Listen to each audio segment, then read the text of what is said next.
किए थे, आपको ध्यान होगा मनी मार्केट और कैपिटल मार्केट, राइट?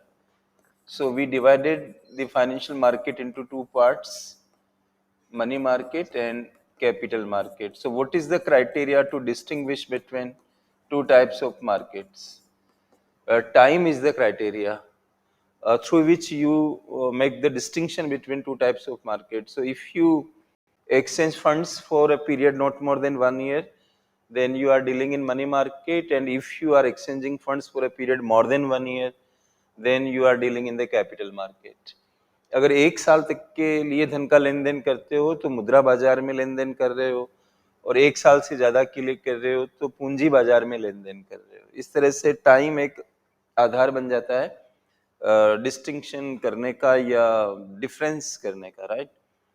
दूसरी बात यह है कि जो मनी मार्केट होता है उसको हम दो भागों में डिवाइड किए। We divided the money market into two parts, organised money market and unorganised money market, संगठित मुद्रा बाजार और असंगठित मुद्रा बाजार। और असंगठित में कुछ खास नहीं था,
सीपीज दे दिया, सीडीज दे दिया और कुछ डाल दिया और बोला कि इनमें से कौन मनी मार्केट से रिलेटेड है, ऐसा भी वो मतलब सवाल कर सकते हैं।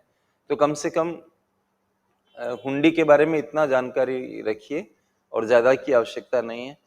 और संगठित मुद्रा बाजार में हमने 3 तो बैंकों से रिलेटेड मार्केट्स पढ़े थे, call money market, notice money market, interbank term money market. ये बैंकों के बीच में चलते हैं, टाइम के हिसाब से इनमें फर्क है।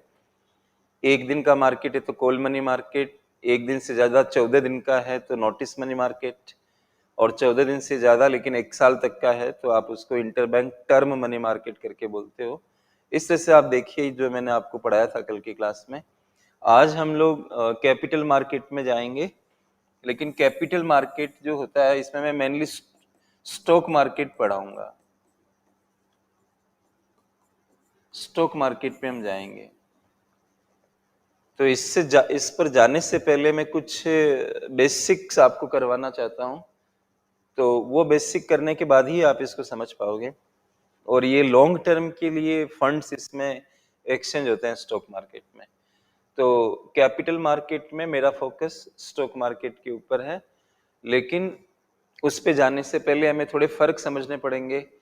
जैसे बार बार बैंकिंग में भी एक शब्द आया था इक्विटी,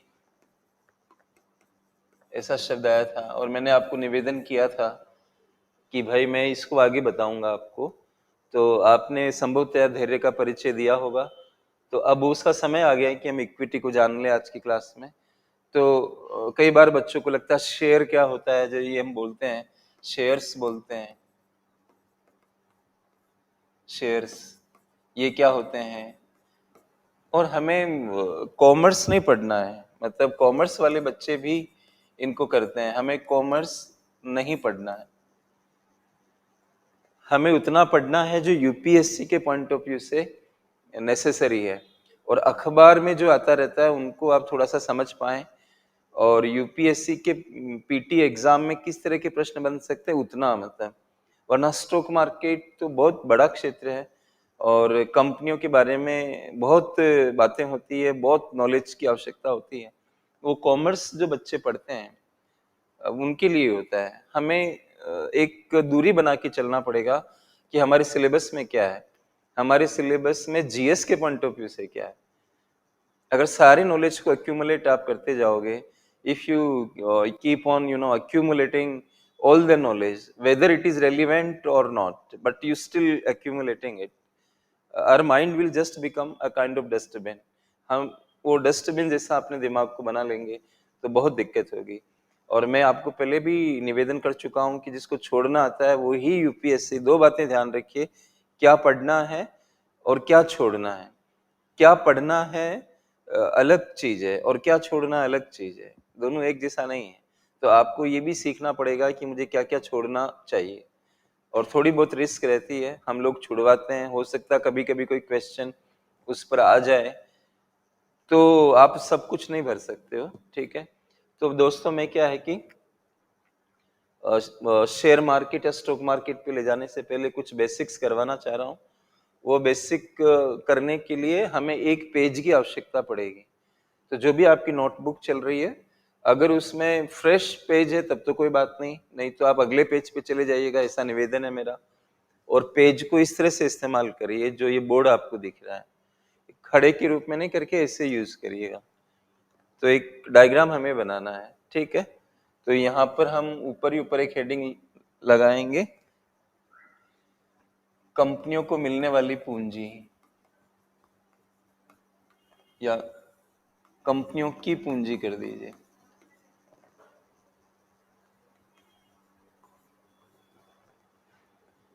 इंग्लिश में भी लिख रहा हूं, capital of companies. Capital of companies, इसके दो भाग करें आप।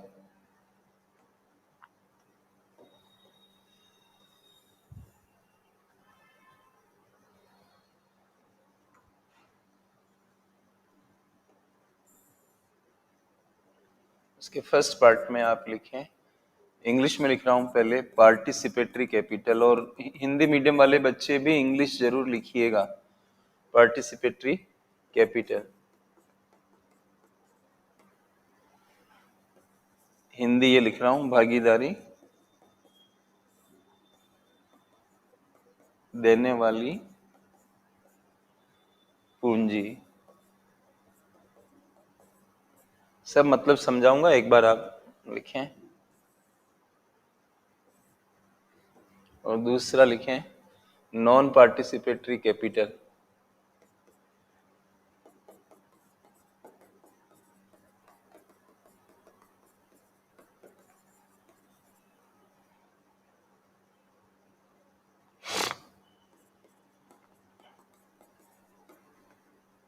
एक मिनट, इसको इधर कर देता हूं।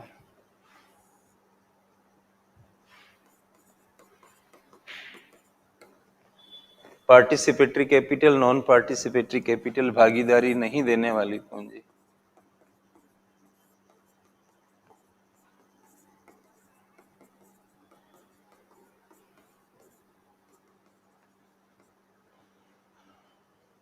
तो इसके नीचे एरो बनाइए और ऐसे लिखिए lawn capital, lawn oblique debt capital.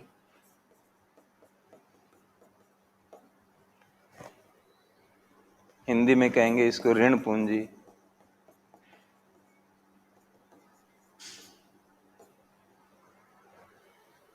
और इसके नीचे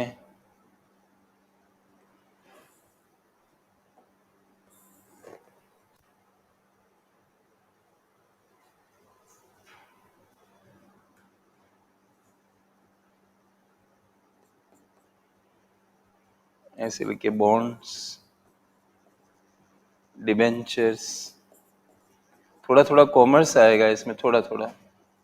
और आपने कई शब्द पहली बार सुनेंगे आप लोग, बट डरने की कोई बात नहीं है, इटसेट्रा लगा दें। इनको हिंदी में ऋण पत्र कहते हैं और ये बॉन्ड हुए।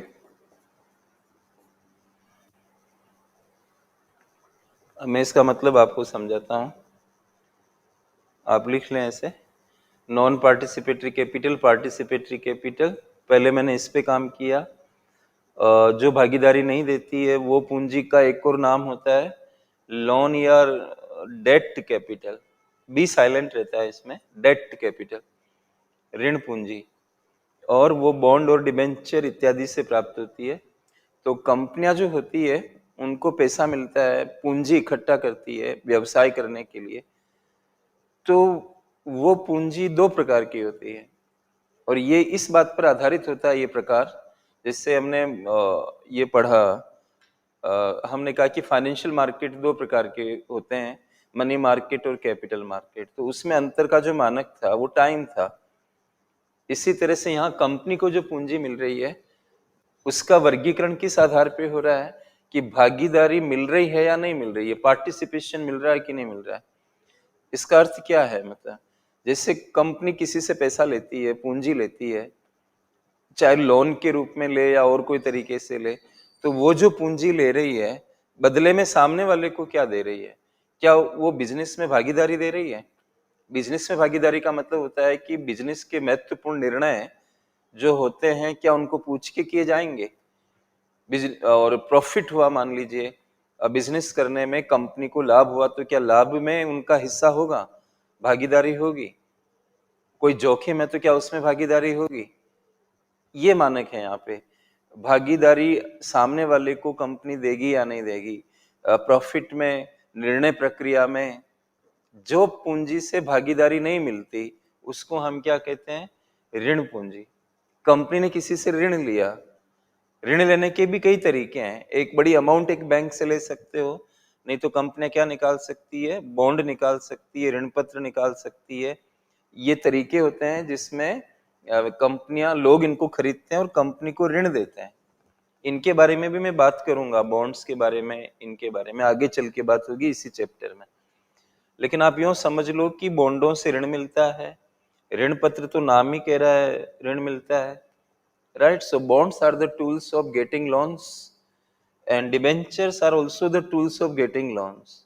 And those people who give loans to the company, they take interest time to time. वो ब्याज लेते रहते हैं, ब्याज लेते रहते हैं। कंपनी को नुकसान आए, कंपनी को फायदा हो, इससे उनको मतलब नहीं होता है। वो ब्याज लेते रहेंगे और एक टाइम आने के बाद वो कहेंगे कि हमारा पैसा वापस लौटाओ। तो उनको फिर किस बात की भागीदारी मिलनी चाहिए? On which basis they should be given participation in the functioning of the company? Why we should give participation to those people who are taking interest every month without understanding that whether a company is moving into profits or loss scenario? And after the lapse of a particular time they also ask their money back. वो कहेंगे हमारा मूलधन मुझे वापस लौटाओ। तो उनको फिर इस चीज से क्या मतलब है कि कंपनी क्या कर रही है, उसको कितना प्रॉफिट हो रहा है, उसको नया काम कौन सा करना नहीं करना, इससे कोई मतलब नहीं होता है। तो जो लोग कंपनी को लोन देते हैं उनको कंपनी भागीदारी नहीं देती। किस चीज में भागीदारी नहीं देती? निर्णय में, मुनाफों में, किसी तरह के नुकसान में, जोखिम में कोई भागीदारी नहीं मिलती है। उनको ब्याज मिलता है, पैसा वापस मिल जाता है। तो जो ऋणों के रूप में पैसा आता है कंपनी के पास, वो भागीदारी नहीं देता है, ध्यान रखिए। और जो भागीदारी नहीं देता उसको ऋण पूंजी कहते हैं। और ऋण पूंजी जुटाने के तरीके मैंने यहाँ पे लिखे, बॉन्ड्स, डिबेंचर्स आदि, राइट। तो आपको थोड़ा काम करना पड़ेगा। कई अगर लोग पहले नहीं सुने हैं तो थोड़ा बहुत परेशानी होगी, तो दूसरी बार क्लास कर लो, आपको तो वीडियो मिला हुआ है तो फिर कोई दिक्कत नहीं है। अब यहाँ पे हमें काम करना है शेयर मार्केट को समझने के लिए, इस पे ज्यादा। तो ये कौन सी पूंजी है जो भागीदारी देती है? और जो पूंजी भागीदारी देती है उसको, जैसे इधर हम कहते हैं कि लोन कैपिटल या डेट कैपिटल कहते हैं, ऐसे इसको क्या कहते हैं? शेयर कैपिटल कहते हैं।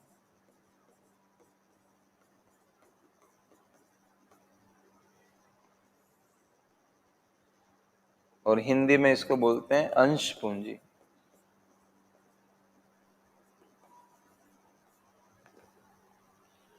जो पूंजी देने वाले को व्यवसाय में भागीदारी देती है उसका नाम क्या है?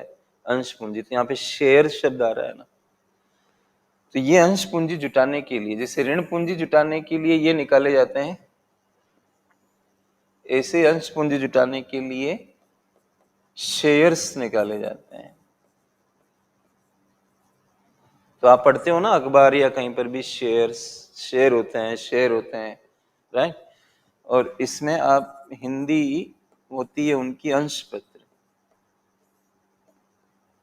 लेकिन आपको इंटरव्यू वगैरह में इसको कम बोलिए, ये ज्यादा बोलिए, मतलब क्योंकि कुछ कुछ शब्द बहुत ज्यादा लोकप्रिय हो चुके हैं और आप बोलचाल कर रहे हो इंटरव्यू में, तो उन शब्दों का ज्यादा प्रयोग करो जो ज्यादा सुने हुए हैं और जिनसे आपकी जो संवाद है वो अच्छी हो पाती है। और संवादहीनता नहीं होनी चाहिए, संवादहीनता में बाधक बन जाती है क्लिष्ट शब्दों का प्रयोग, तो आप उनसे बचें। अब ये जो अंश पत्र है ये दो प्रकार के होते हैं, यहाँ आपको थोड़ा काम करना पड़ेगा, तो आप इसके नीचे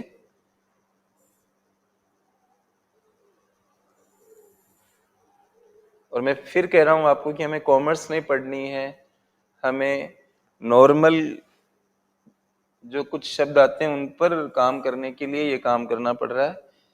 तो बहुत ज्यादा टेक्निकल साइड में हम नहीं जा रहे हैं, लेकिन इतना परिचय आपको लेना पड़ेगा। तो शेयर्स जो होते हैं वो दो तरह के होते हैं। There are two types of shares, and first category is called equity shares.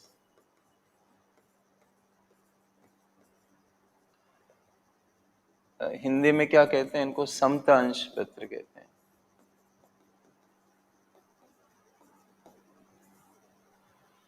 Equity शब्द समता से बना हुआ ना, समता अंश पत्र। और दूसरा जो है वो है प्रेफरेंस शेयर्स,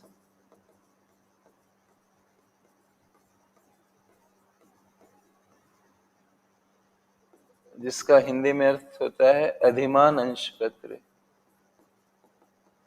देखो संभव जितना है उतना मैं हिंदी कर रहा हूं, मैं कोई जानबूझ के जहाँ पे कई जगह हिंदी नहीं हो पाएगी तो मैं आपको हाथ जोड़कर माफी मांग लेता हूँ कि भाई मैं नहीं, यहाँ पे इंग्लिश ही पढ़ना पड़ेगा। अब इनमें थोड़ा सा हम अंतर करेंगे। दो तरह के शेयर्स हैं, इसमें फर्क क्या है, और इनमें जो हम वो करेंगे कंपैरिजन, उसके बाद में हमारा निष्कर्ष ये होगा कि एक कंपनी के लिए सबसे बढ़िया ये होता है इक्विटी शेयर्स। कंक्लूजन में पहले ही बता रहा हूं, बाकी हम लोग इस पर काम करते हैं। तो आप फर्स्ट लिखिए, इधर से स्टार्ट कर रहे हैं।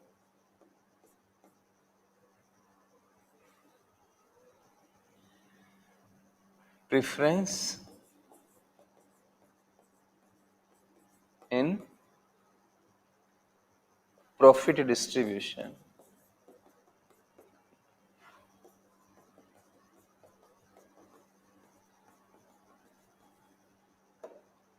लाभों के वितरण में अधिमान।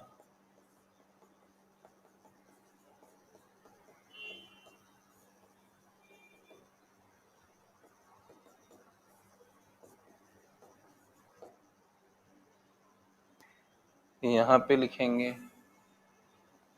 नो प्रेफरेंस,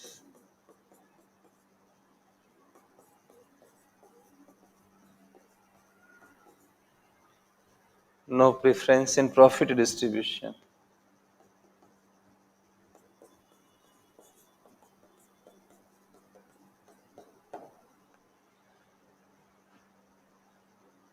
तो अधिमान नहीं, बाकी आप समझ जाना कि किस चीज को लेकर कह रहे हैं। प्रॉफिट के डिस्ट्रीब्यूशन में अधिमान नहीं मिलता है इनको, इनको बाद में प्रॉफिट मिलता है। कंपनी अगर मुनाफा कमाती है तो सबसे पहले इनको दिया जाता है, बाद में इनका नंबर आता है। इसीलिए इनके आगे क्या वर्ड लगा हुआ आप खुद ही देखिए, विशेषण है ना ये, प्रेफरेंस शेयर्स, ऐसे शेयर्स जिनमें प्रेफरेंस होती है। तो एक प्रेफरेंस इस सेंस में है। दूसरा आप लिखेंगे प्रॉफिट रेट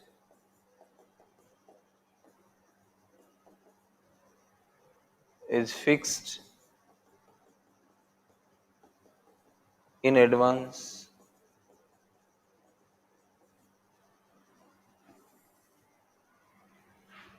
पहले से ही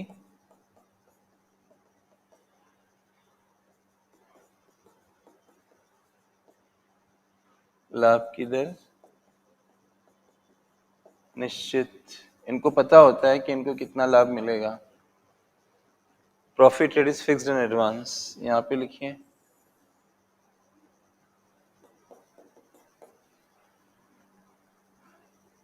नो फिक्स्ड प्रॉफिट,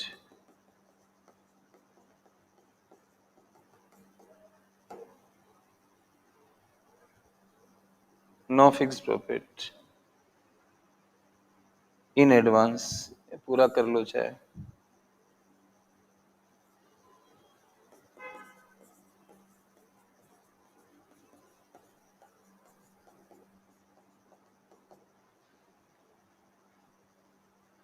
पहले से लाभ की दर, no fixed profit rate, no fixed profit rate in advance, पहले से लाभ की दर निश्चित नहीं। पहले से इनको पता नहीं होता है कि कितना प्रॉफिट मिलेगा, वो कंपनी डिक्लेयर करती है। They are not aware well in advance that how much profit rate they are going to get while holding equity shares of a company. So when annual general meeting of the company takes place, then they decide, and they decide any level of profit. So they are not certain about profits, but these people are certain about profits. पहले से ही उनको मालूम रहता है, इनको नहीं पता रहता है, राइट।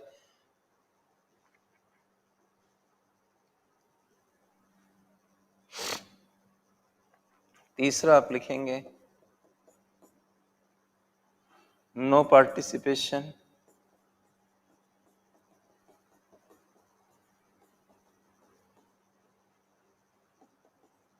इन लॉसेस,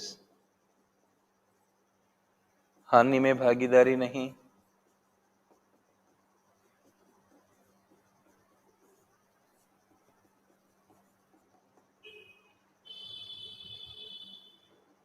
ये लोग हानि में भागीदारी करते हैं।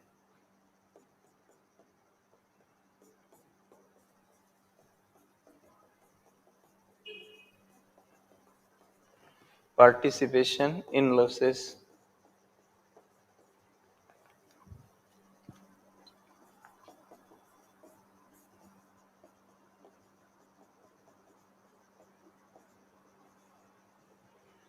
हानि में भागीदारी वो नहीं करते हैं, ये करते हैं पार्टिसिपेशन इन लॉसेस। मतलब कंपनी को अगर नुकसान आ गया तो ये लोग उसको भुगतने के लिए तैयार रहेंगे, वो नहीं रहेंगे। उनका कॉन्स्टिट्यूशन ही ऐसा है, उनका संविधान ही ऐसा है, ऐसा समझ लो आप।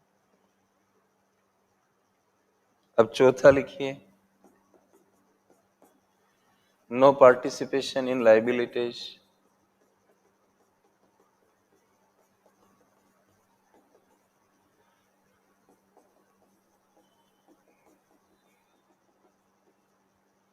देयताओं में भागीदारी नहीं।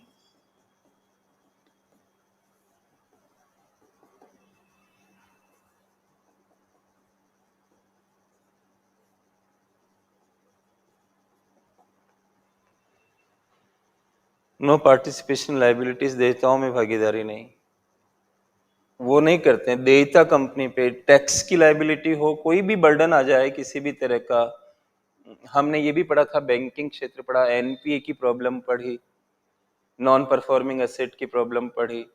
मान लो कंपनी को लिक्विडेट कर दिया, मतलब कि उसकी प्रॉपर्टी बेच दी। लिक्विडेशन वर्ड भी हमारी क्लास में आया था जब मैं आईबीसी आपको बता रहा था, इंसॉल्वेंसी इन बैंक्रप्सी कोड। कंपनी का प्रॉपर्टी बेचने के बाद भी पैसा चुकता नहीं हो रहा है, तो वो पैसे बाकी जो बचेंगे उसकी लाइबिलिटी किस पर आएगी? ये लोग नहीं लेते हैं उसकी लाइबिलिटी। कंपनी चाहे दिवालिया हो जाए, कुछ भी हो जाए, इनके ऊपर कोई असर नहीं पड़ेगा। यहाँ लिखेंगे आप चौथा, पार्टिसिपेशन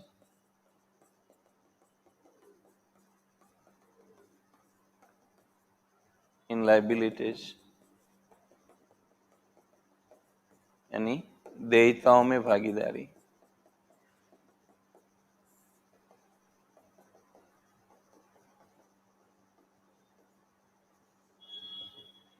देयताओं में भागीदारी यहाँ लेकिन आपको थोड़ा सा समझना पड़ेगा, इसके दो भाग करने पड़ेंगे। तो करिए, फिर मैं एक बहुत इंपॉर्टेंट चीज आपको बताता हूँ, इससे आपका नॉलेज बढ़ेगा। यहाँ पे 2 भाग करिए।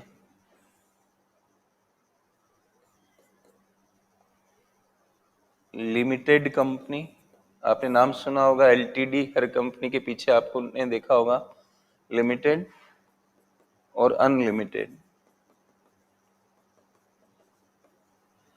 आज आपको इस शब्द का अर्थ पता लग जाएगा कि जिन कंपनियों के पीछे, ज्यादातर के पीछे ये देखा होगा ना आपने, limited, Khan global studies private limited, इस तरह से आपको टर्म दिखेंगे पीछे। तो इसका अर्थ आज आपको मालूम चल जाएगा। If you are not aware about what is the sense of this word, today you will come to know about it. तो आप हिंदी इंग्लिश मीडियम वाले कॉमन इसको करें। हिंदी लिखना चाहते हो तो ये सीमित, लिमिटेड का मतलब क्या होता है?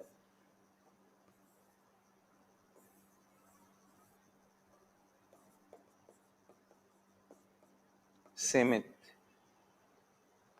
तो लिमिटेड ही ध्यान रखो आप। हिंदी में ऐसे लिख देते हैं ना, इसको ऐसे लिख देते हैं, यही चलता है ना ज्यादा, और ये है सीमित। But I will suggest you that you should keep in your mind this word, ये ध्यान रखो। जो कंपनियां लिमिटेड होती है उसमें देयता कितनी आएगी, अनलिमिटेड में कितनी आएगी, मैं ये बताना चाह रहा हूं। यहाँ पे लिखें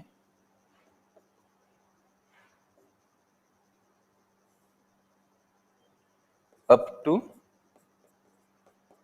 to the face value of equity. Equity, equity को आप हिंदी में ऐसे ही लिखो तो ज्यादा बढ़िया है, समतांश पत्र लिखने की जगह इक्विटी शेयर लिखना जरूरी नहीं है। इक्विटी लिखने से ही इक्विटी शेयर शब्द का एहसास होता है। इक्विटी के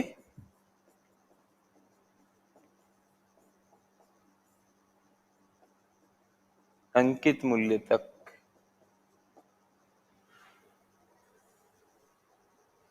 और यहां पर लिखिए नो लिमिट, कोई सीमा नहीं।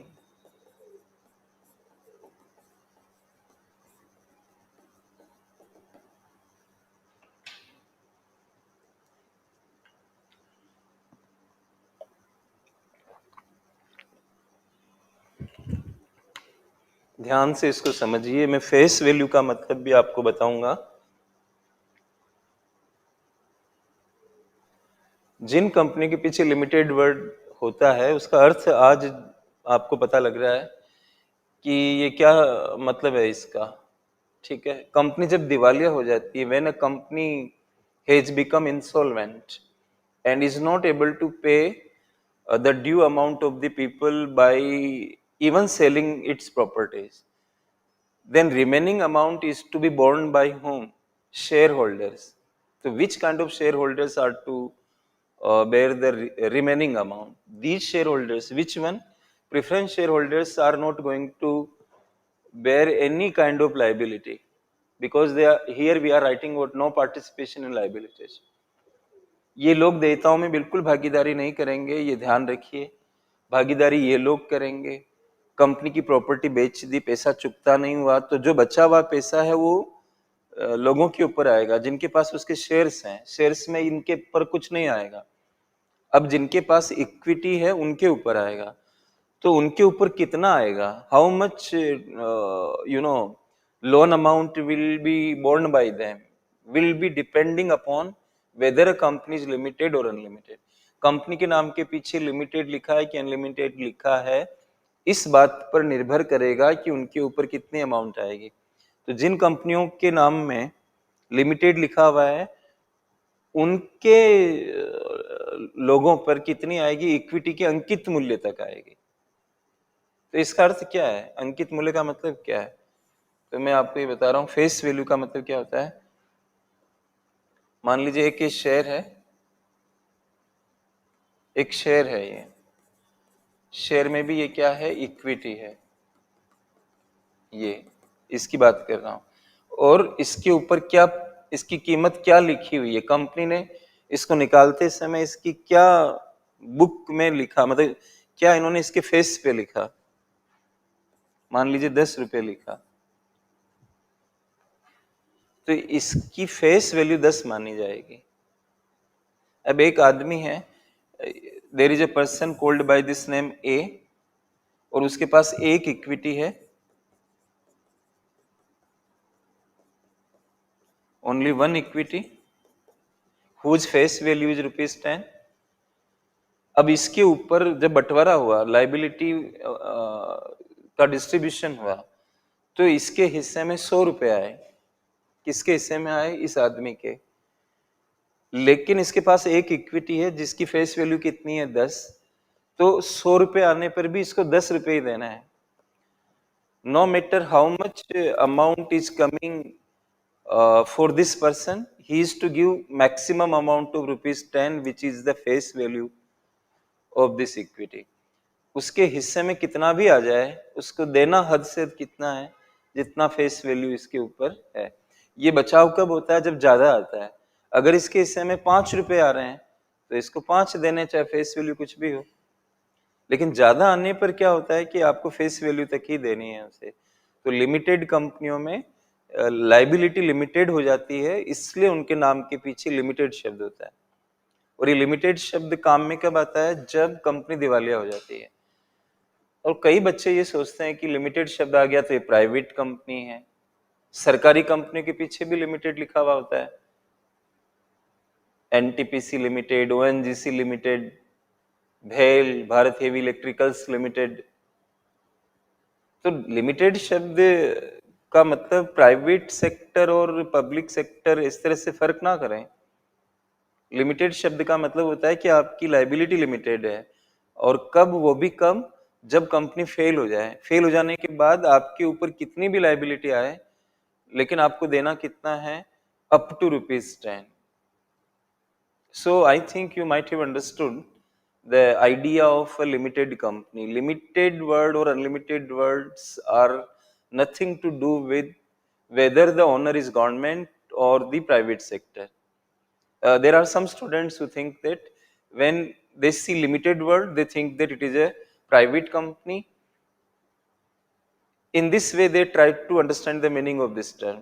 But I am clearly explaining in this class that limited word is not to do anything with, ownership pattern. Limited word is 100% related to the extent of liability, whether the liability is limited or unlimited. If liability is limited, then it is limited company. And next question is what is the limit? Limit is up to the face value of your equity, no matter how much share you get of the due liabilities of a company. So I completely explained in both mediums equally, Hindi and English medium. बच्चों की थोड़ा रहती है कि थोड़ा English में ज़्यादा explain भी करो, तो इसलिए मैं थोड़ी सी ज़्यादा एक्सप्लेन कर रहा हूँ इसको इंग्लिश लैंग्वेज में भी। तो आई थिंक कि ये पूरी तरह से क्लियर हो गया। और अब एक चीज और करनी है हमें। इसमें हम कितना लिख चुके हैं? 4th पॉइंट आ चुका है, पार्टिसिपेशन इन लाइबिलिटीज। और यहाँ पर 4th पॉइंट क्या है? No participation in liabilities. अब आप खुद बताओ, यू आर द जज हियर, कि सबसे बेस्ट लोग कौन से नजर आ रहे हैं आपको? वो वाले कि ये वाले? ये वाले बेस्ट हैं। देखो आप फर्स्ट पॉइंट देखो, अधिमान। दे आर, मतलब उनको अधिमान नहीं चाहिए।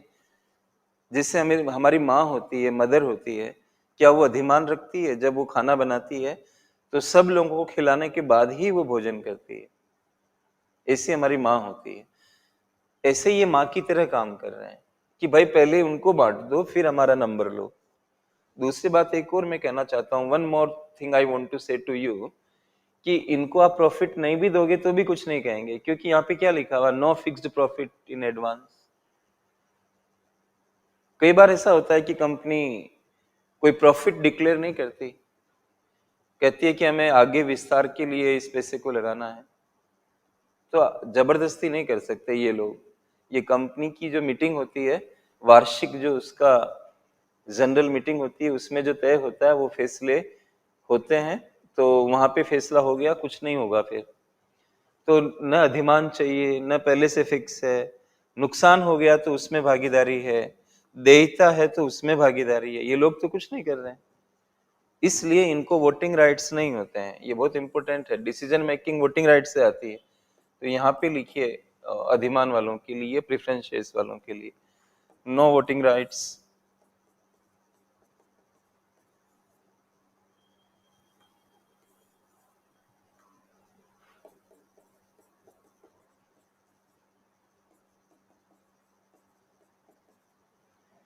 हिंदी मैंने ये लिखी है, लिख रहा हूं, कोई मताधिकार नहीं।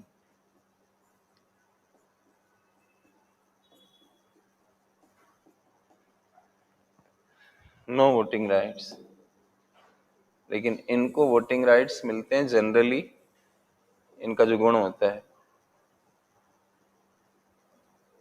तो ये नो वोटिंग राइट्स पांचवा इनके लिए लिख दीजिए आप यहाँ पे।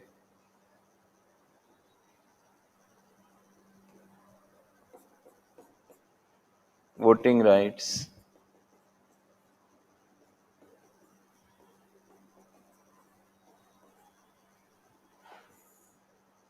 Are given.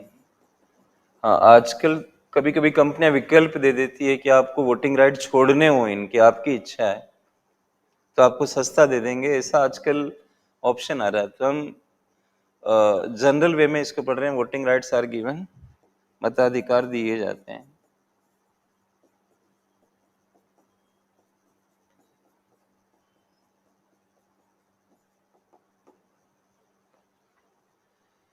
तो कंपनियों में वोटिंग राइट्स होते हैं और लोग वोट डालते हैं। आपके पास एक इक्विटी है या 100 है, इससे मतलब नहीं है। आपको इलेक्ट्रॉनिक वे में भी वोट कास्ट कर सकते हो। आपको ईमेल आता है, जैसे मान लीजिए मेरे पास रिलायंस कंपनी का शेयर है इक्विटी वाला, तो जब इसका कोई डिसीजन होता है तो इसका मेल आता है और उसमें बकायदा पासवर्ड वगैरह सब दिए हुए होते हैं। उसके जरिए आपको अगर फेवर में या अगेंस्ट कोई भी वोट करना है किसी डिसीजन पे तो आप कर सकते हो, मतलब अपने घर में बैठे हुए भी कर सकते हो। तो डेमोक्रेसी जैसा है। तो बहुत सारे लोग पूरे भारत में फैले हुए होते हैं। किसी के पास 10 इक्विटी है, किसी के पास 100 इक्विटी है, किसी के पास 1 मिलियन इक्विटी है। तो जिसके पास जितना वो इक्विटी होगा उसके हिसाब से उसको उतना ही वोटिंग राइट्स मिल जाएंगे और वो वोट कास्ट कर सकते हैं और किसी भी रिजोल्यूशन प्रस्ताव उसके ऊपर सहमति या असहमति व्यक्त कर सकते हैं। तो अब आप ही निर्णय करो कि सबसे बेस्ट जो कैपिटल है किसी भी कंपनी की निगाहों से, उनकी निगाहों से देखो, कंपनी की निगाहों से, तो आपको ये इक्विटी वाला ही समझ में आएगा। अब याद करो बैंकिंग की क्लास, जिसमें मैंने आपको लिखना कुछ नहीं है। I was talking about CRAR, if you remember my class of money banking, money and banking, capital to risk weighted assets ratio, ये पढ़ाया था मैंने। और ये कितना होना चाहिए, ये मैंने आपको लिखाया था 9%। इस 9% के हमने 2 टुकड़े किए थे, आप उस क्लास को दिमाग में लाएं। ऐसे किए थे, उसमें Tier 1 और Tier 2 की बात हुई थी, अगर आपको याद हो तो। ठीक है, Tier 1 कितना होना चाहिए, 7% मिनिमम, और ये अधिक से अधिक कितना होना चाहिए, 2%। इस 7 के अंदर कॉमन इक्विटी एक वर्ड लिखा था, याद होगा, नोट्स आप देख सकते हो। और एडिशनल सोर्सेस, कॉमन इक्विटी 5.5 होनी चाहिए कम से कम, और ये 1.5 तक ले सकते हो। मैंने बोला था कि मैं आगे जाके आपको पढ़ाऊंगा ये। वेस्टर्न कंट्रीज इसी इक्विटी को कॉमन शब्द लगा देते हैं क्योंकि वो प्रेफरेंस शेयर है, प्रेफरेंस से अपोजिट कॉमन है, मतलब इसमें कोई प्रेफरेंस नहीं है, इसलिए ये कॉमन लगाते हैं। अब एक बैंक के लिए ये पूंजी सबसे बेस्ट है क्योंकि इस पर ब्याज नहीं देना है, ब्याज तो बॉन्ड्स पे देना होता है, शेयर बॉन्ड से डिबेंचर पे देना होता है, इस पे ब्याज नहीं देना होता है, ये पैसा वापस लौटाना भी नहीं होता है। इक्विटी का जो पैसा कंपनी को मिलता है उसे वापस भी नहीं लौटाना है। प्रॉफिट का कोई आपको वादा नहीं करना है हर तरह से, और ये लोग आपको हानि में मदद करेंगे, देयता ग्रहण करेंगे। इसलिए जोर दिया गया है बैंकिंग के मानकों में कि ये वाली कैपिटल सबसे ज्यादा होनी चाहिए। मैं आपको रिलेट कर दिया, पूरा बैंकिंग से लिंक कर दिया इसको। लेकिन उस समय आपको लग रहा होगा कि ये क्या चल रहा है, मैंने इसको नहीं पढ़ा कॉमन इक्विटी को, सर क्या बता रहे हैं। लेकिन मेरा एक सिद्धांत है दोस्तों कि हम टू द पॉइंट रहना चाहता हूं मैं। मेरी पर्सनल लाइफ में भी मैं टू द पॉइंट ही रहता हूं। हर जगह टू द पॉइंट रहना अच्छा होता है। And speak less, listen more, और काम करो बस। अब जिस काम में आपका मन नहीं है तो आप 10 तरह की बात करो फिर, तो मुझे वो पसंद नहीं है। अब मैं उस समय इक्विटी पढ़ाने लगता, आपको कितना फेल जाता है। तो मैंने आपको विनम्रता पूर्वक ये निवेदन कर दिया कि मैं आगे जाके इसको बताऊंगा आपको, तो अब बता दिया आपको। तो हम इलाहाबाद जा रहे हैं, तो why we getting down at Fatehpur railway station.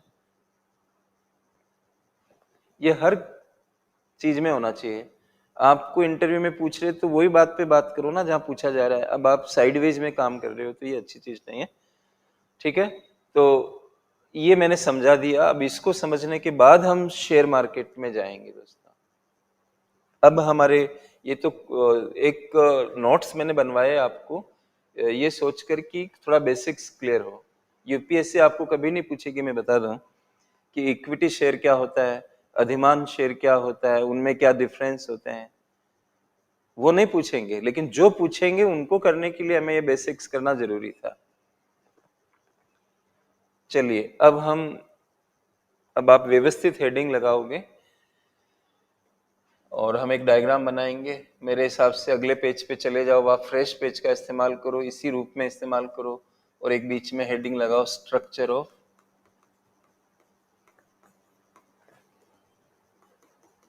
India's equity market. Equity पढ़ ली।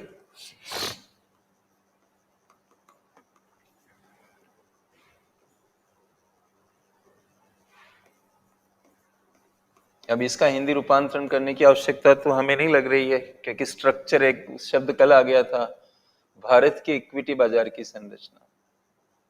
ठीक है, भारत के इक्विटी बाजार की संरचना, इसको आप दो भागों में डिवाइड करोगे।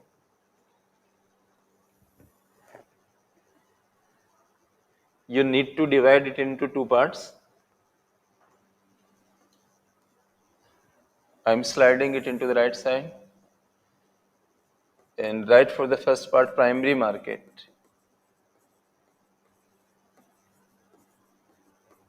पहले भाग के लिए लिखें प्राइमरी मार्केट, प्राथमिक बाजार।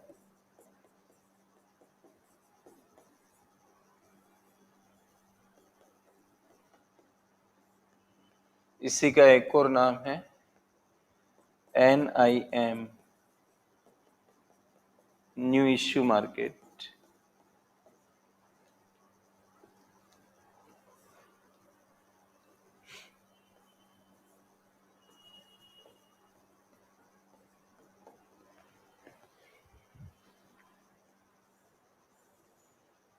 इधर लिखिए सेकेंडरी मार्केट।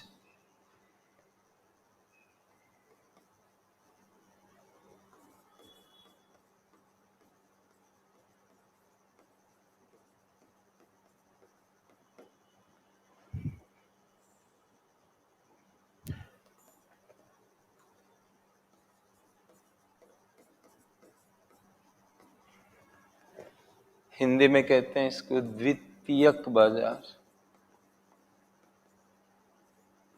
द्वितीयक, ये वह शब्द है, द्वितीयक बाजार। और इसका एक और नाम है OIM, old issue market. Hindi English medium वाले, अब इसकी हिंदी नहीं हो पाएगी। New issue market, old issue market, OIM NIM। अब मैं इधर स्लाइड कर रहा हूं इसको राइट साइड में।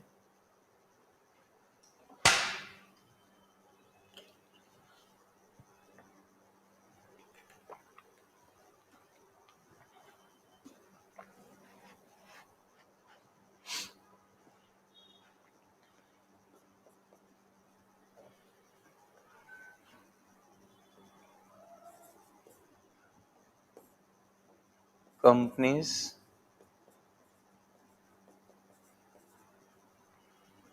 collect capital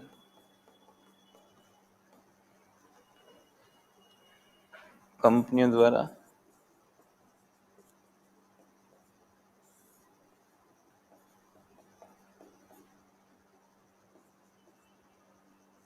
पूंजी एकत्र की जाती है। कंपनी द्वारा पूंजी एकत्र की जाती है। Companies collect capital. इधर लिखेंगे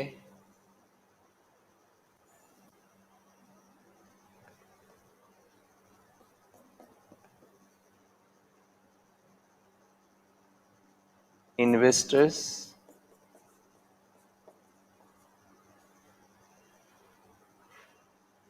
गेट लिक्विडिटी। सब समझा दूंगा, आप धैर्य रखेंगे। निवेशकों द्वारा तरलता प्राप्ति की जाती है।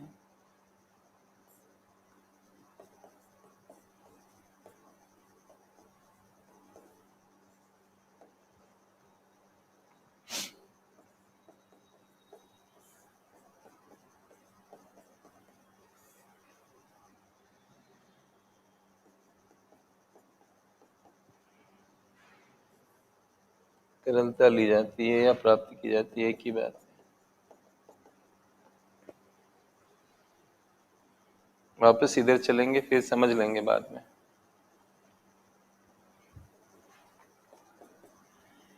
न्यू इक्विटी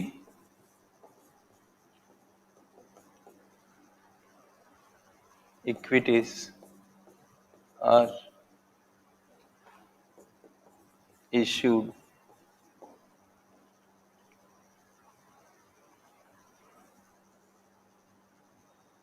नई इक्विटी जारी की जाती है।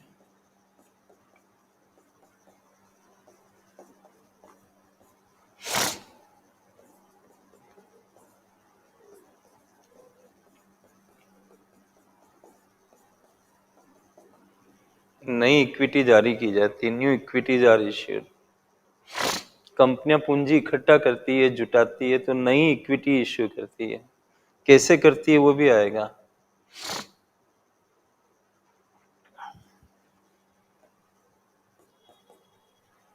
Already issued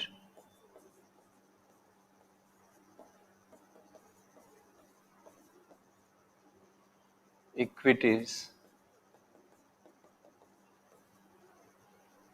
are transacted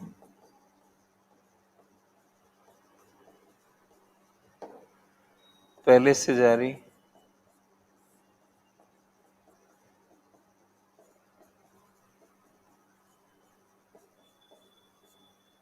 equity का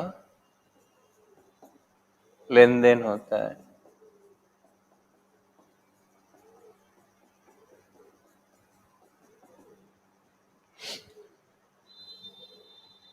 इसमें नई इक्विटी कंपनी का कोई मतलब नहीं है। इससे जो लोगों के पास कोई कंपनी की इक्विटी है, मान लो कोई आदमी इस मार्केट में जाके खरीदा, तो बेचना इसको इधर पड़ेगा, या इसी से डायरेक्ट ले ले, वो सब आएगा क्लास के अंदर। लेकिन इसमें नया कुछ नहीं होता है, पहले से जारी इक्विटी का लेन देन होता है। लोग खरीदते बेचते हैं तो उनको तरलता मिल जाती है। शेयर किस में कन्वर्ट हो जाता है? पैसे में कन्वर्ट हो जाता है। अच्छा, ये चीज किस जगह पर होती है वो लिख लेते हैं हम लोग।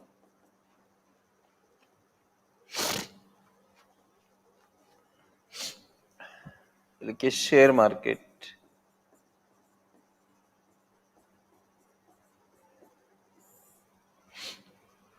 शेयर बाजार।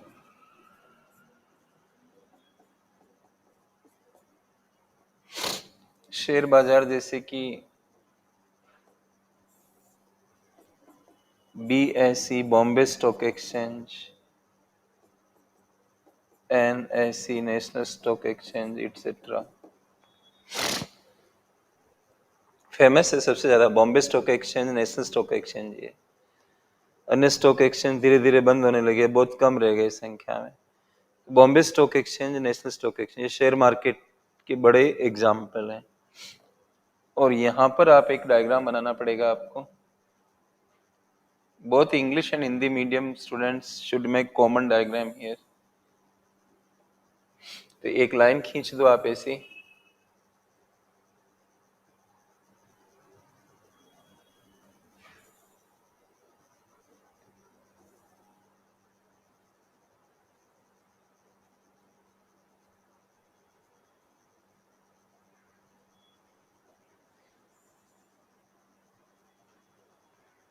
जो नई इक्विटी इश्यू होती है उसके क्या क्या तरीके हैं।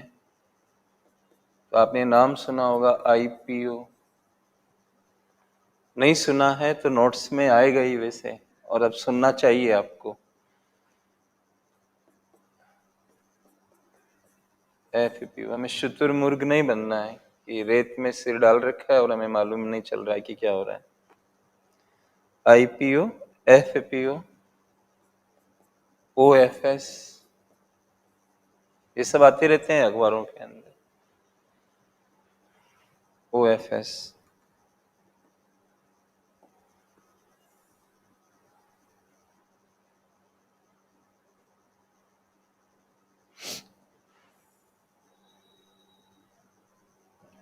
प्राइवेट प्लेसमेंट,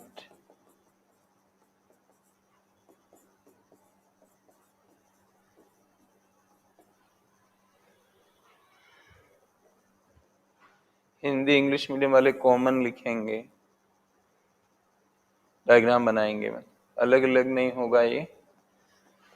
नोट्स में हम हिंदी देखेंगे जितनी हो पाएगी। प्राइवेट प्लेसमेंट, इसके बाद लिखिए QIP, फुल फॉर्म नोट्स के टाइम पे देखेंगे।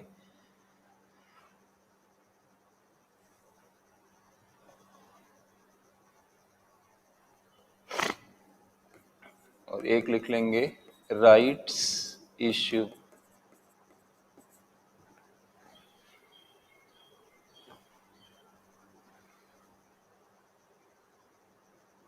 ये तरीके हैं भारत में लोकप्रिय रूप से पैसा जुटाने के। मार्केट में इक्विटी जब कंपनी लेके आती है तो ये तरीका हो सकता है, ये हो सकता है, ये हो सकता है, ऐसे बाकी हो सकते हैं।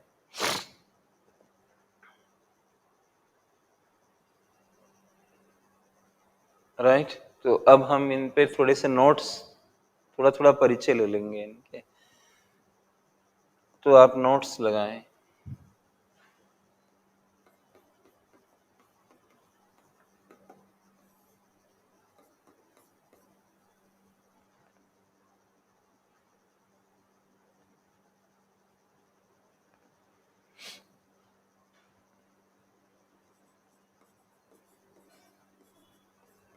When a company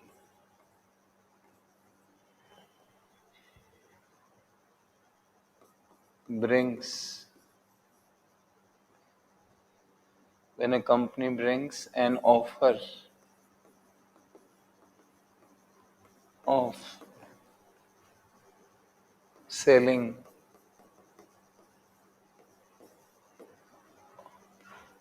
of its equities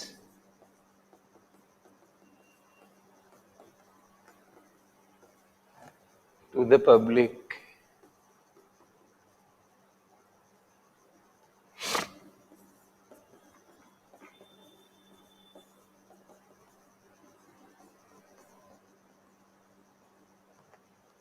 for the first time, then that offer is called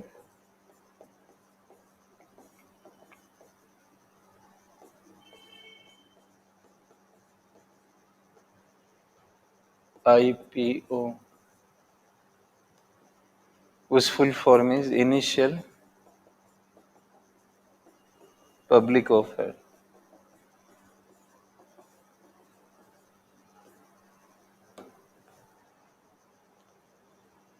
When a company brings an offer of selling of its equities to the public for the first time, then that offer is called IPO. Hindi कर रहा हूं मैं इसी point में। जब कोई company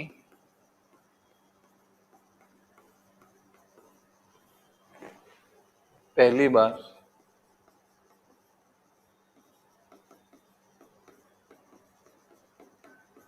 जनता के समक्ष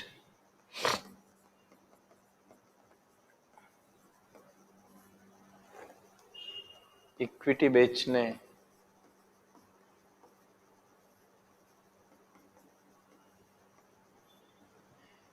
का प्रस्ताव लाती है,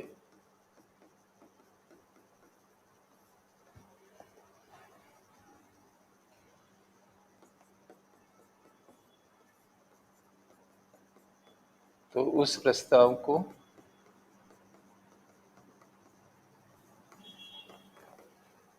आईपीओ कहते हैं। तो आईपीओ का फुल फॉर्म में लिख रहा हूं, initial public offer.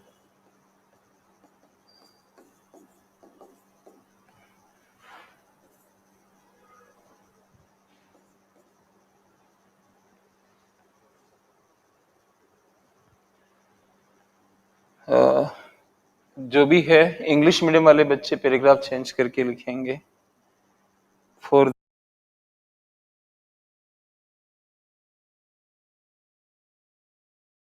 This the company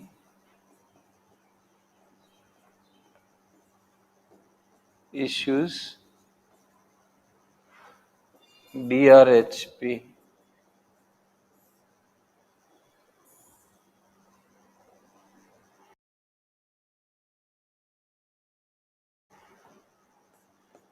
draft red Hering's prospectus.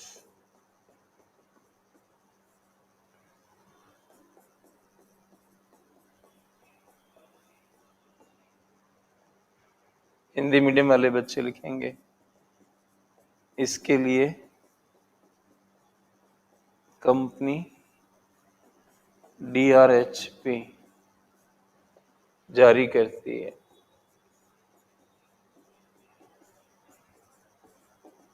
और DRHP का फुल फॉर्म ये दिया हुआ है। बहुत डिटेल में नहीं जाना दोस्तों, मैं पहले ही कह चुका हूं आपको, बस ये वर्ड आपको अखबार में मिल जाएगा DRHP। मैं समझा देता हूं कि ये किस तरह से होता है।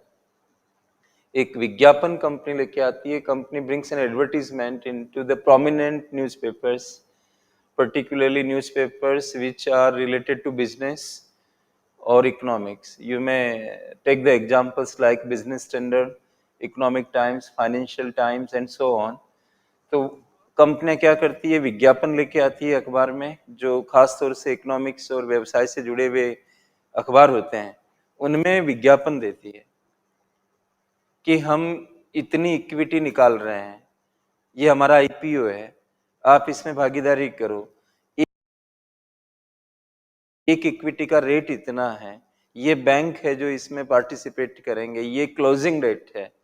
क्लोजिंग डेट का मतलब होता है आखिरी तिथि, वहां उस दिन तक आप मतलब उसमें एप्लीकेशन लगा के आप आवेदन कर सकते हो, और बाद में कंपनी के पास वो आवेदन चले जाते हैं जिनको वो छटनी करती है किसको कितना देना है।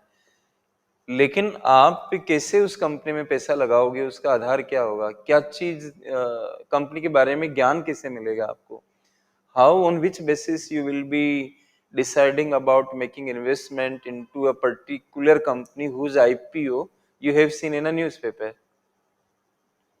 So company publishes, issues a prospectus.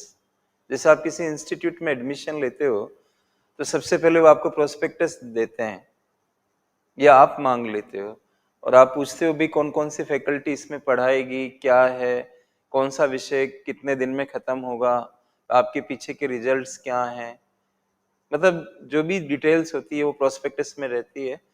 और उस प्रोस्पेक्टस को पढ़ के आप मन बनाते हो कि मुझे एडमिशन लेना है या फिर नहीं लेना है। वही प्रोस्पेक्टस का टेक्निकल नाम ऐसा हो जाता है ड्राफ्ट रेड हेरिंग्स प्रोस्पेक्टस। इसको पढ़ के लोग डिसीजन लेते हैं। अच्छा, इसकी एक कॉपी शेयर मार्केट का जो रेगुलेटर है, आपने नाम सुना होगा, सेबी कहते हैं ना उसको, ये सेबी के पास इसकी एक कॉपी जाती है, इसकी एक कॉपी सेबी के पास जाती है। तो चीटिंग नहीं कर सकते, मतलब प्रोस्पेक्टस में कुछ लिखा और कंपनी कुछ और कर रही है, ऐसा करने से रोकने के लिए ये वहां पे फाइल करना पड़ता है, प्रॉपर परमिशंस लेने पड़ते हैं। आईपीओ की परमिशन लेने में बहुत ताकत लगानी पड़ती है, बहुत खर्चे होते हैं, बहुत विज्ञापन देना पड़ता है, क्योंकि लोग उसको कैसे जानेंगे, राइट। तो first IPO, initial public offer, initial means starting, right, and public means you are proposing to the public overall. Presently Khan Global Studies Private Limited, I think, is a private company. Private company means here company of one or two persons, right? Now if Khan sir thinks that he is needing more capital, then Khan Global Studies will come out with IPO. IPO लेके आना पड़ेगा उनको सबसे पहले। जब कुछ लोगों की कंपनी होती है तो उसको हम प्राइवेट वर्ड लगता है उसमें, और जिस कंपनी में कई लोग मेंबर बन जाते हैं तो वो पब्लिक हो जाती है। पब्लिक कंपनी बनने के लिए आईपीओ लाना पड़ेगा। तो our first note is over friends about IPO. So let us move for the second note, the public issues.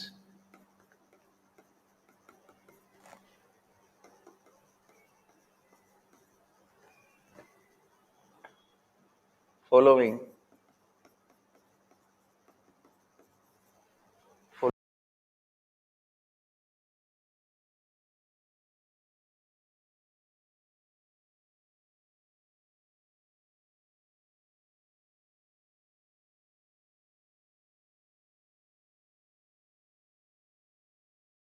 the IPO are called FPOs. FPOs का फुल फॉर्म है follow on oblique further public offer.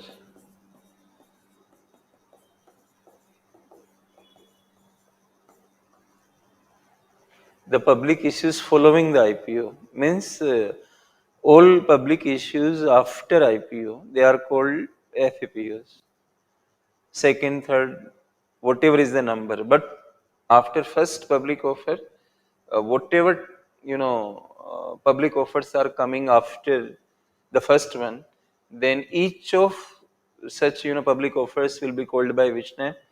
FPOs, follow on oblique further public offer. तो Hindi medium वाले बच्चे लिखेंगे एक तरह से IPO के बाद के सभी पब्लिक ऑफर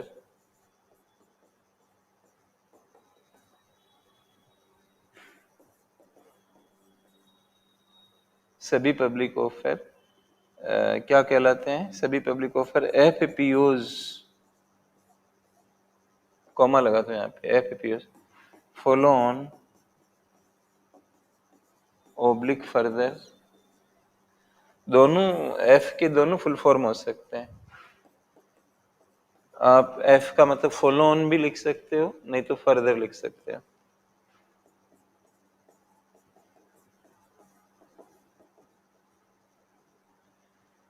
पब्लिक ऑफर्स कहलाते हैं।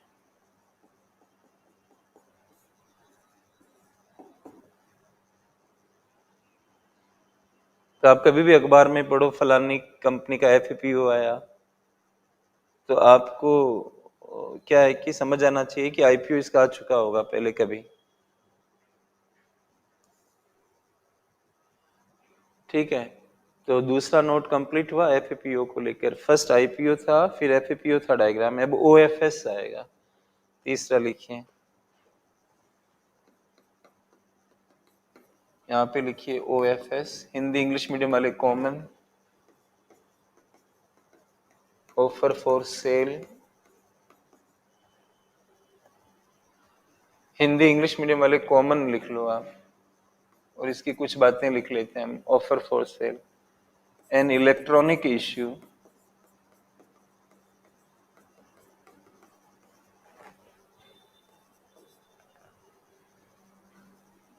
which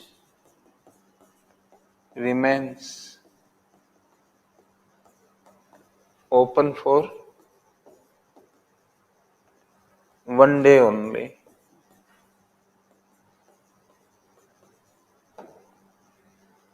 ऑफर फॉर सेल एक इलेक्ट्रॉनिक निर्गमन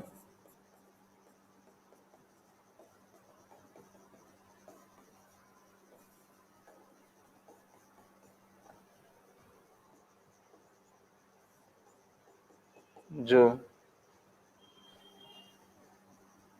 केवल एक दिन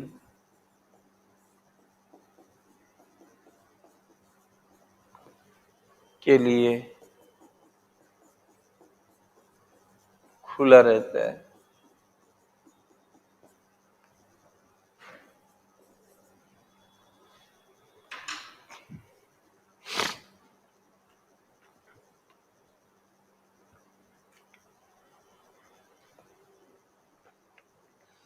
इसमें कोई फिजिकल नहीं होता है, कोई एप्लीकेशन नहीं लगानी पड़ती है, शेयर बाजार के रूट से इसमें पार्टिसिपेशन करते हैं, बोलियां लगती है और उस पे चलता है। ये एक दिन के लिए ओपन रहता है।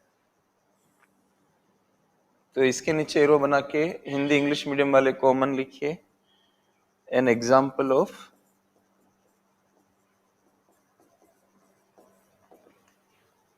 Fast track issue.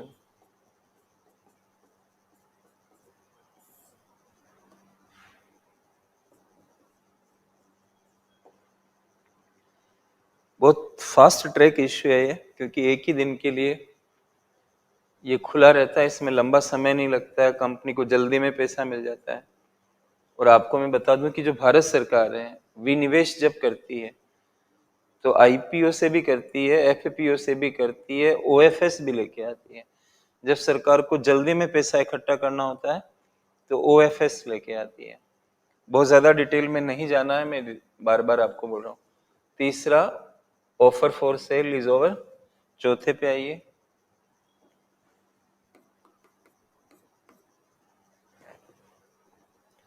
चौथा किससे रिलेटेड है? Private placement. Hindi English medium वाले दोनों कॉमनली लिखिए,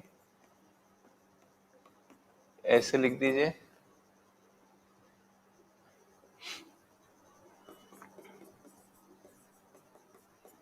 इक्विटीज आर सोल्ड,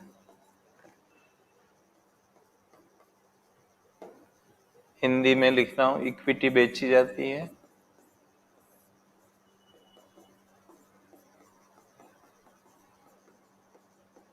किसको बेची जाती है? Selected investors only. Hindi English medium वाले कॉमनली लिखेंगे, कुछ चयनित निवेशकों को देते हैं, पब्लिक ऑफर नहीं होता है, प्राइवेटली दे देते हैं, इसलिए इसका नाम क्या है? Private placement. ये नॉर्मल है। एक होता है जनता सबके सामने लेके आना, एक कुछ जैसे राकेश झुनझुनवाला है, he has got died, but there are various individual investors, Ratan Tata जी वगैरह हैं, उनको आप ब्लॉक डील करके प्राइवेट प्लेसमेंट कर दो। इसमें बड़ा विज्ञापन लाने की जरूरत नहीं है, खर्चा नहीं होगा। तो प्राइवेट प्लेसमेंट में सेलेक्टेड जो निवेशक होते हैं उनको इक्विटी बेच दी जाती है। पांचवे पे आइए, क्यूआईपी फुल फॉर्म करिए हिंदी इंग्लिश मीडियम वाले दोनों, क्वालिफाइड इंस्टीट्यूशनल प्लेसमेंट।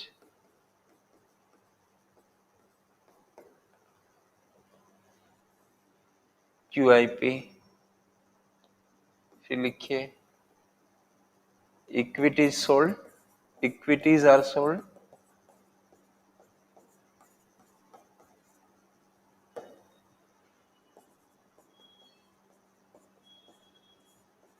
इक्विटी बेची जाती है।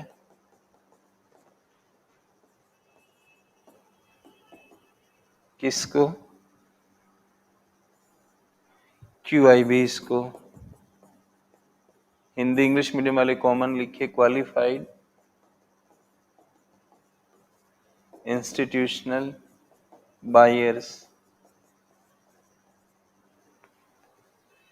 क्वालिफाइड इंस्टीट्यूशनल, मैंने पॉइंट लगा दिया, आप इंस्टीट्यूशनल समझे। जैसे कि कोई बीमा कंपनी है, म्यूचुअल फंड है, इंस्टीट्यूट क्वालिफाइड इंस्टीट्यूशनल बायर्स या इंस्टीट्यूट्स हैं। प्राइवेट प्लेसमेंट में इंस्टीट्यूट्स नहीं थे, बस इतना ही फर्क है। तो यहाँ चुनिंदा संस्थाओं को दे देते हैं बायर्स क्वालिफाइड। क्वालिफाइड का मतलब जिनको अनुमति मिली हुई है, जो कुछ शर्तों को पूरा कर रहे हैं, तो हम कहते हैं ना क्वालिफाइड, वो है ये। तो प्राइवेट प्लेसमेंट में निवेशकों को और क्यूआईपी में इंस्टीट्यूट्स को इक्विटी दी जाती है। और सिक्स्थ लिखिए,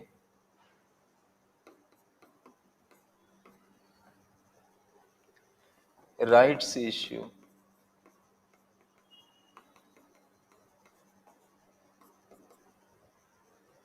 equities are sold.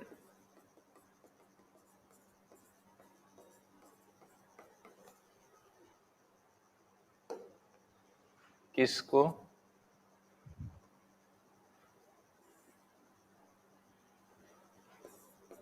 Old equity holders.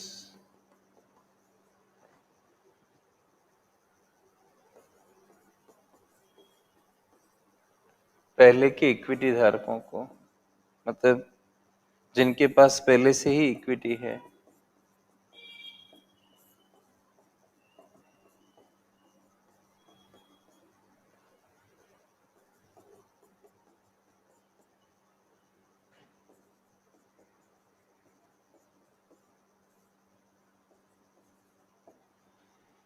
कंपनियां नई नई इक्विटी लाती रहती है, जिसके पास पहले से ही है, मतलब वो कंपनी एक बार पहले आईपीओ वगैरह ला चुकी है और अब नया लेके आ रही है, लेकिन राइट्स इश्यू लेके आ रही है। राइट किसी का अधिकार है ऐसा बता रहा है। तो किसका अधिकार है? जिनके पास पहले से इक्विटी है वो ही ले सकते हैं, तो उसको हम कहते हैं राइट्स इश्यू। राइट्स इश्यू में सबके लिए नहीं होता है। जिनके पास, वो एक डेट देते हैं, टाइम देते हैं कि इस टाइम में जिसके पास ये इक्विटी रही है वो ही उसको ले सकता है। क्योंकि इसमें इक्विटी लोग बेचते खरीदते रहते हैं, तो कोई टाइम बनाना पड़ता है। उस टाइम में अगर किसी के पास वो इक्विटी रही तो उसका राइट बनता है राइट्स इश्यू में पार्टिसिपेट करने का। तो मैंने ये सारी चीजें आपको बता दी कि जो इक्विटी निकलती है उसके क्या क्या तरीके हैं। आईपीओ एक तरीका है, एफपीओ एक तरीका है, ओएफएस एक तरीका है, प्राइवेट प्लेसमेंट एक तरीका है, क्यूआईपी एक तरीका है और राइट्स इश्यू एक तरीका है। और ये सब के सब किस में आ रहे हैं? Primary market.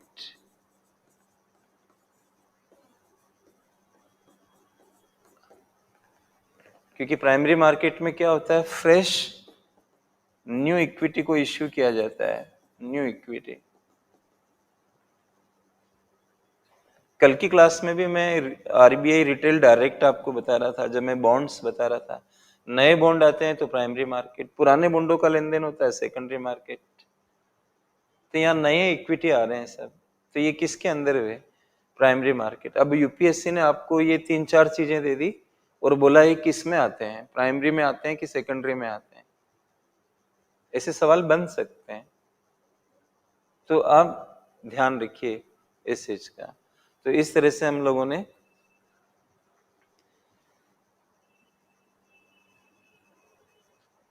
ये पढ़ लिया। इसके बाद अगला हेडिंग लगाइए, यूरो इश्यूज।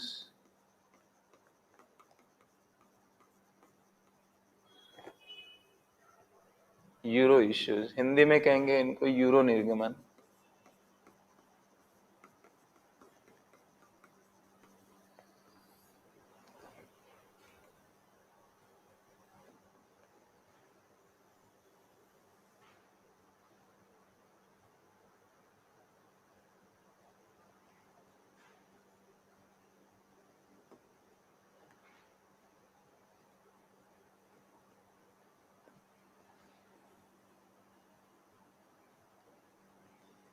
तो यूरो इश्यू का मतलब क्या होता है? Issues denominated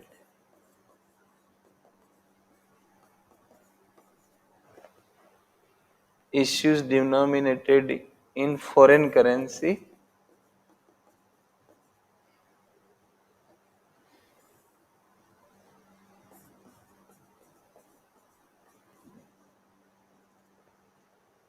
plus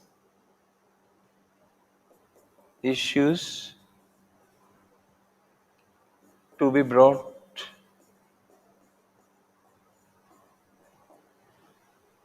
in foreign countries.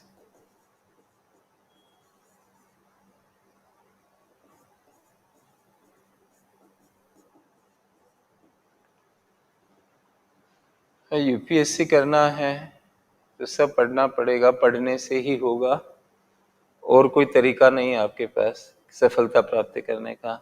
Euro issue का किसको बोला गया है? issues denominated in foreign currency. Means issues, if you talk about Indian companies, then they raise capital not in Indian rupee. They rather raise capital in foreign currency.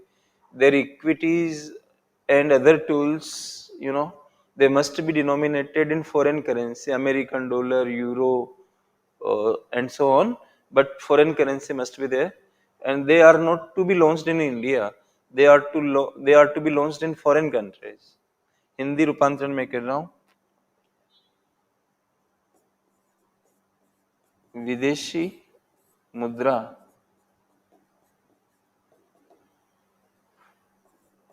में लाए जाने वाले निर्गमन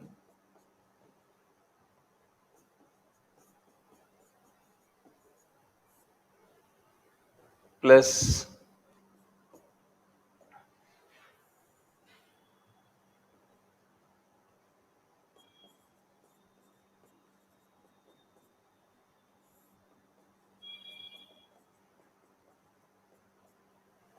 विदेशों में लाए जाने वाले निर्गमन।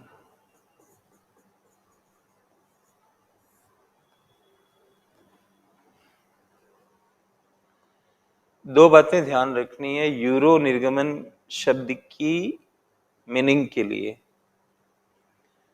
भारतीय कंपनियों का ध्यान लेके आए हम, तो भारतीय कंपनियां इनको एक तो विदेशी मुद्रा में निकालेगी, और यूरो में होना जरूरी नहीं है। देखिए आप, यहाँ पे हमने लिखा यूरो निर्गमन, मैं इसमें यूरो शब्द कहाँ लिख रहा हूं? विदेशी मुद्रा लिख रहा हूं। तो यूरो निर्गमन शब्द उस केस में भी लग जाएगा जब आप डॉलर में भी निकाल रहे हो। So in this language of euro issue, we are nothing to do with euro as such. We are not meaning to say that any issue must be in euro. That is not the straightforward meaning of this term. Here you need to understand 2 points. जो भी आप issue ला रहे हो वो विदेशी मुद्रा में होना चाहिए, irrespective of whether that currency is euro or not. इससे कोई मतलब नहीं है, बट फॉरेन करेंसी होनी चाहिए, और फॉरेन कंट्री में ही उसको निकाला जाए। एक वर्ड सुना होगा आपने, मसाला बॉन्ड। मसाला बॉन्ड को यूरो निर्गमन नहीं कह सकते हो आप। उसकी वजह क्या है? 2016 की पीटी में आया हुआ है, इस तरह से नहीं आया हुआ है, उस पर क्वेश्चन था अलग ढंग से। मैं एक बात बता रहा हूं आपको, मसाला बॉन्ड उसको बोला गया, मैं लिखवाऊंगा भी आगे चलकर। जो रुपए में जो बॉन्ड बाहर निकलते हैं इंडिया से बाहर, उनको मसाला बॉन्ड बोला गया। अब वो बाहर तो निकल रहे हैं बट वो रुपए में निकल रहे हैं, जबकि होना क्या चाहिए हमारी इस चीज के लिए कि वो फॉरेन करेंसी में होने चाहिए, और फॉरेन कंट्रीज में निकले और फॉरेन करेंसी में। मसाला बॉन्ड फॉरेन कंट्री में निकलते हैं बट होते रुपए में है, इसलिए उसको यूरो निर्गमन आप नहीं कह सकते हो। ठीक है, अब अगला हेडिंग लगाइए, euro issues by Indian companies. English और हिंदी मीडियम दोनों ये लिखो। इतनी इंग्लिश तो फिर नहीं होगी तो हमारा काम ही क्या चलेगा, फिर उतना तो कर लो आप, समय भी बचेगा हमारा उस हिसाब से। वैसे मैंने आपको आश्वासन दे दिया है कि आपका टाइम पे कोर्स खत्म कर दूंगा मैं। आप अभी स्टार्ट ही हुए हो पढ़ना, और बहुत जल्दी आपका पीटी का कोर्स खत्म हो जाएगा। तो उनके एग्जाम्पल्स हम दे रहे हैं। फर्स्ट, एडीआर, ये नाम सुना होगा, आप लिखो अमेरिकन, हिंदी इंग्लिश मीडियम वाले दोनों। American Depository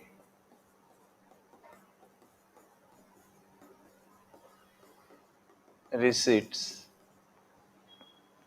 ADR हमारी कंपनियां निकालती है बाहर, वो डॉलर वगैरह में अमेरिका का है ना।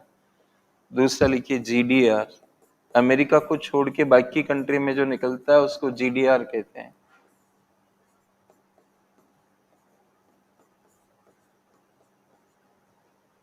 Global depository receipts.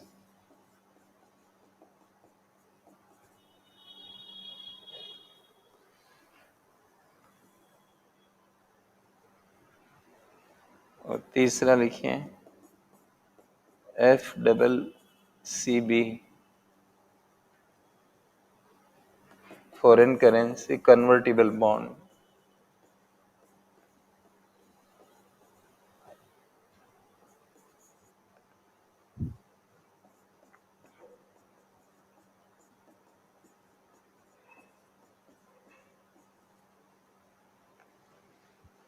इस तरह की चीजें भारतीय कंपनियां निकालती है बाहर की तरफ।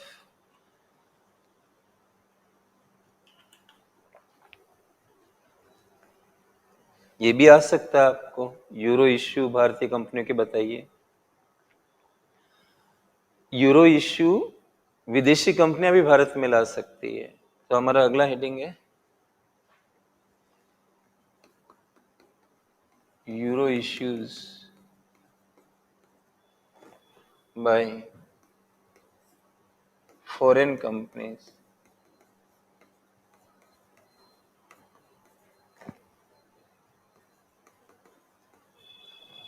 In India.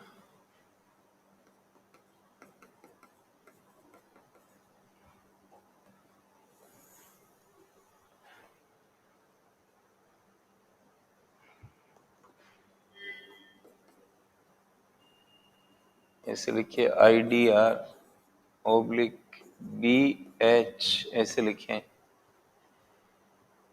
छोटा h आना चाहिए और B बड़ा, BHDR।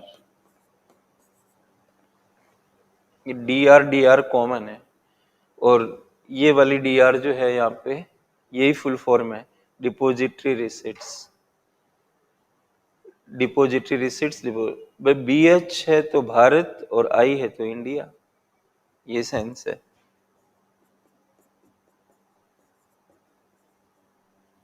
इंडियन हो जाएगा, इंडियन डिपॉजिटरी रिसिट्स, और ये भारत डिपॉजिटरी रिसिट्स।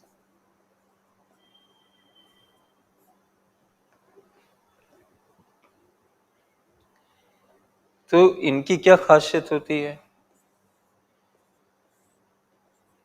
इंडिया में निकाले जाते हैं, और कौन निकालता है? विदेशी कंपनियां निकालती है, क्योंकि यहाँ विदेशी कंपनियां लिखा हुआ है। कौन निकालता है इनको?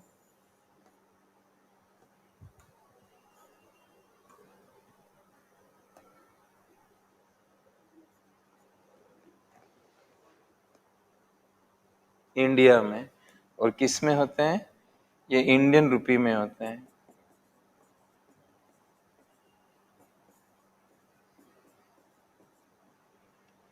और ये किसका यूरो इश्यू है? विदेशी कंपनियों का। तो विदेशी कंपनियों के लिए भारत विदेश हुआ, right.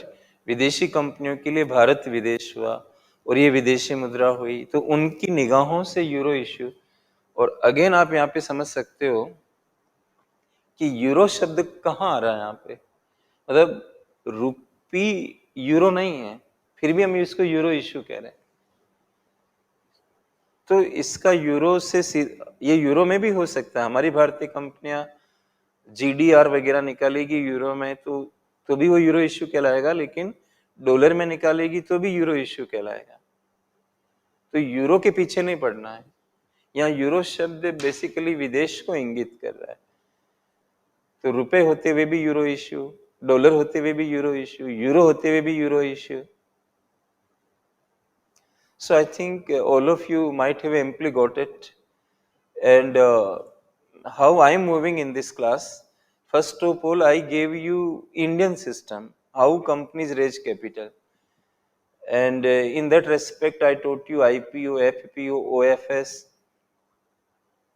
private placement, QIP, rights issue. These are used in our country to get capital from the public. Domestic market, you can say, domestic market. But supposedly UPSC is asking you, what are the tools through which we raise capital from the foreign countries in foreign currency? Then how you will answer? Thinking about that, I gave you this idea of, euro issue. इसलिए मैंने आपको ये euro issue का विचार दिया, क्योंकि आपको ये पता लग सके कि हमारी कंपनियां क्या बाहर से भी कैपिटल रेज करती है।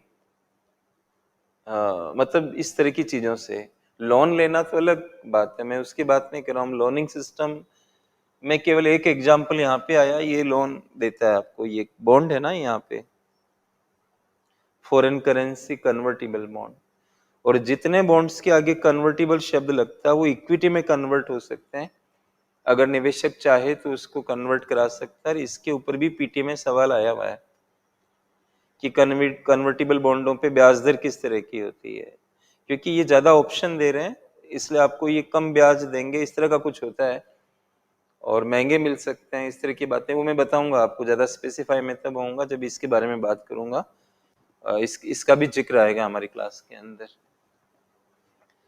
तो ये आप ऐसे समझ के चलिए इसमें कि क्या तरीके हैं, विदेश में भी हमारी कंपनियां जा सकती है क्या। तो एडीआर जीडीआर से तो हम इक्विटी लेते हैं और ये ऋण के रूप में होती है। चाहो तो आप इसको इन दोनों को ऐसे करके यहाँ पे लिख दो, इक्विटी कैपिटल,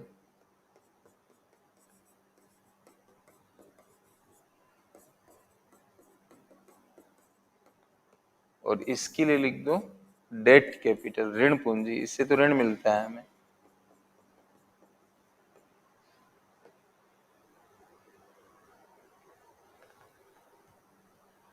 और इधर कंपनियां जो विदेशी कंपनियां हैं, ये डीआर आ रहा है ना, आईडीआर, बीएचडीआर, ये इससे ये क्या जुटाती है, इक्विटी कैपिटल।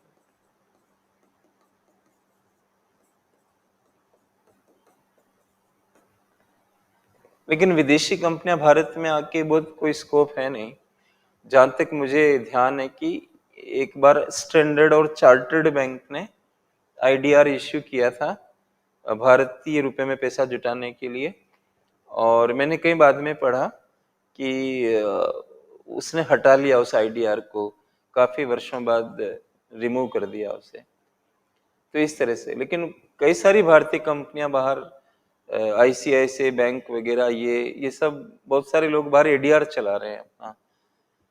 तो कैपिटल उन्होंने वहां पर रेज करी डॉलर के अंदर, बाहर का व्यवसाय करना होता है इन बैंकों को फॉरेन करेंसी में, तो इसलिए उन्होंने निकाले होंगे इस चीज को।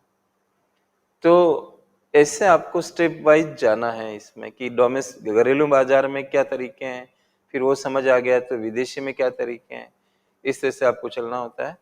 तो दोस्तों आज हम यहीं तक पढ़ाई करेंगे और मैं अगली क्लास में मिलता हूँ आपसे मंडे को।